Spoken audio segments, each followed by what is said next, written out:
Hi, this is Stephen Van Kampen-Lewis. It is April 17th, and today I'm doing my very first CARECOLLAB video. CARECOLLAB, if you've been watching orchid videos here on YouTube for a little while now, you've probably seen some of these CARECOLLABs, and I didn't really understand what they were until Nina over at Ninja Orchids said, "Hey, why don't you do a CARECOLLAB video with me and some other folks, and we can coordinate this." And I asked her, I was like, "What is it?" But you know, not to belabor the point, but basically, Nina invented this sort of collaboration style video making where herself and several other channels will get together and they'll talk about one species or one hybrid, one plant essentially. And so today I'm going to be my first CARECOLLAB video, and I'm going to talk to you a little bit about Ansellia africana. I almost said gigantea, but that's not true. It's africana.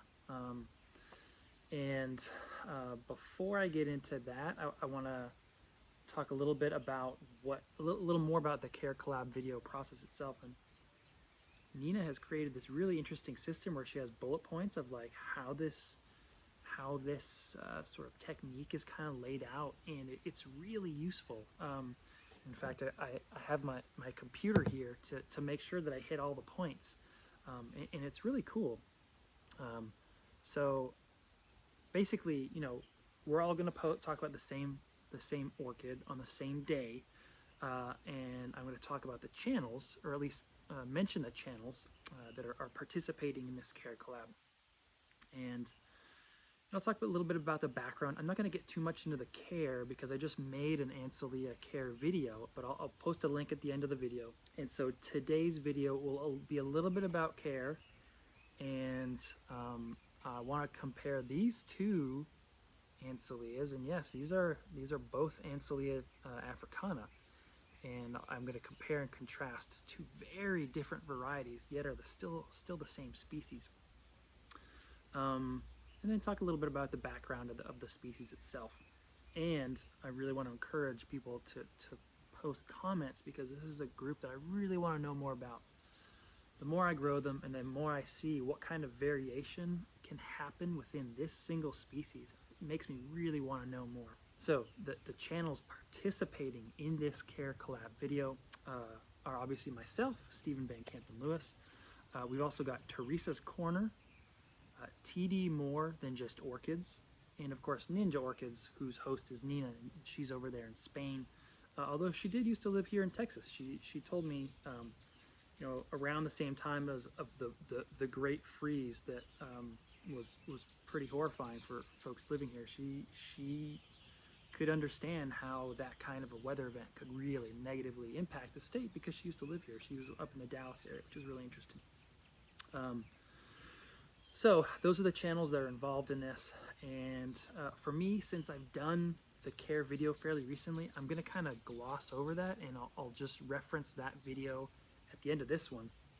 And basically, this is a species that you can grow alongside your cattleyas. They want to dry off quickly. They want to be in very bright light. I grow mine in clay pots with large grade orchiata bark. And you know, I let them dry out between waterings, and like I said, I grow them alongside my cattleyas. So if I can do that, you can as well. They love the heat and high light. I saw a video or a discussion by Lawrence Grobler. He is the South African grower, very famous South African grower with his own nursery, Afri Orchids, and he talked about this species, and he showed some pictures of these guys growing in full sun, kind of like Certipodium punctatum growing in full sun in Florida. I don't grow mine that way. I grow them very bright, but not quite as bright as my Certipodiums. And these guys put out, you know, a great show. This one has been in bloom for about a month, I think, as you can see by all these fading flowers. And once I talk a little bit more, I'm going to have these two plants next to each other so we can get a really zoomed in version of what the differences are between these two varieties. And talking about different varieties and the differences between these two sort of makes me want to get more into the background of the species. And this is a species that's from Africa, from a very large portion of Africa. You know, basically from South Africa all the way up into really the jungle areas of the central part and really the central part of the continent. And throughout that range, there's this wide variety of different flower types. And as you can imagine, there's a wide variety of ecosystems that this species is present in. So this variety here, since I made the last video, I asked, like, why does this look so different than the Ansellias that I'm used to? And a gentleman from South Africa said, well, this is actually from the southern part of the continent. And the variety from that part of the continent does have these smaller flowers, but as you can see, it puts on this huge display. Like, this plant is sitting in the ground next to me, and you can see how tall it is. In fact, this plant has fewer bulbs than this one does, and you can see this one has a much smaller spike. And we'll see if that changes next year. See if I get more flowers next year. I suspect I will. This is kind of a newish plant for me. But you can see that the differences in the flowers. And the flowers from the more northern part of the continent are much larger. And this is the sort of standard that most growers are thinking about when they purchase an Ansellia. This is a really unique variety, a really cool variety. Like I said, it's got smaller flowers, but it also has more of them. So we'll see if I can eventually get this guy up to the same number of flowers as this guy. I suspect I won't. You know, I'm still sort of learning about this group, and I've been growing them for maybe three or 4 years. I've got another really small one that I got from a friend in the greenhouse, and I look forward to that one blooming in the future. You know, who knows, maybe it'll be some sort of intermediate between the two. Also of note, for these larger flowered ones, they're finding some really dark colored ones where these barrings are more of a red color, and they sort of take over the whole flower, and these more reddish, deep dark reddish flowers that are being produced from Afro Orchids. And I think James Rose over at Cal Orchids is also selling them from Lawrence.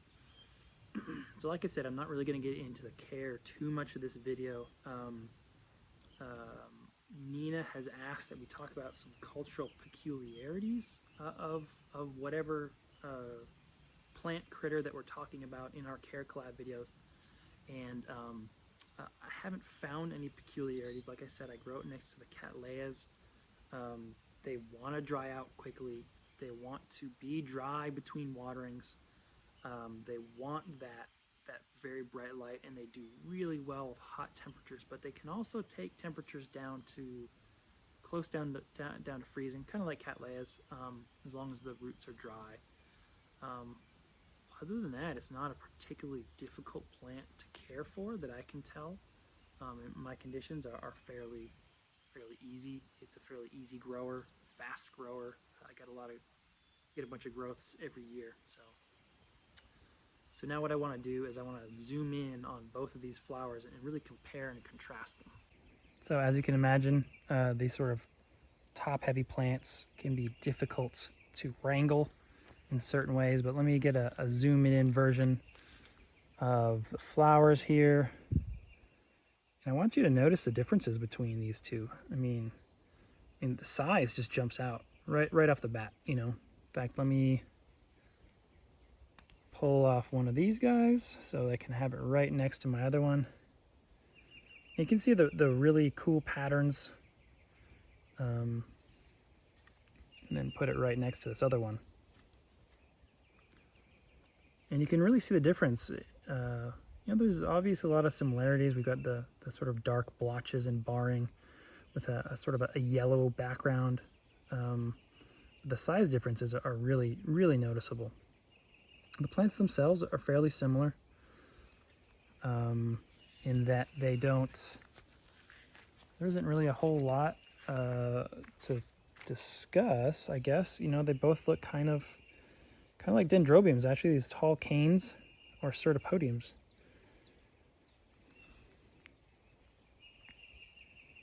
That grow fairly close together, but do get kind of tall, and of course they do have these aerial roots for collecting debris and creating these sort of net baskets where they can accumulate plant debris that breaks down and maybe even harbor some insects, and they can get a pretty good natural fertilizer that way.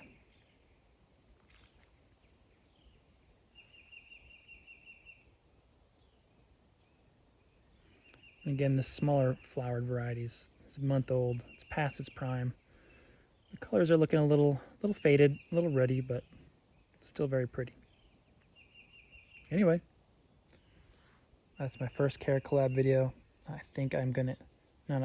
know I'm gonna do one on Cattleya maxima for next week. See you guys then.